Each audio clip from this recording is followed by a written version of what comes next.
এই যে ইসলামী রাজনীতি বাংলাদেশে চলছে, একটাও চলবে না। ইসলামী রাজনীতির নামে যারা এই গণতন্ত্রের সাথে আপোষ করবে, শেষ, বাতিল। এই প্রচলিত ধারায় যে বাংলাদেশ ইসলামী রাজনীতি চলছে, একটাও চলবে না, সবগুলো বাতিল। কারণ গণতন্ত্র একটা ধর্ম, একটা ইজম এবং একটা বাতিল ধর্ম।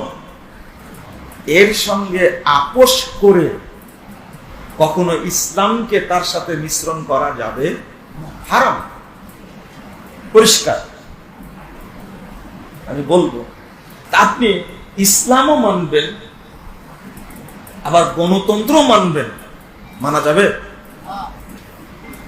ইসলাম পরে, আগে আপনাকে বলতে হবে সবগুলো হারাম, সবগুলো বাতিল। এইটা বলার পরে বলতে হবে আমি মানি একমাত্র কাকে? ইসলাম।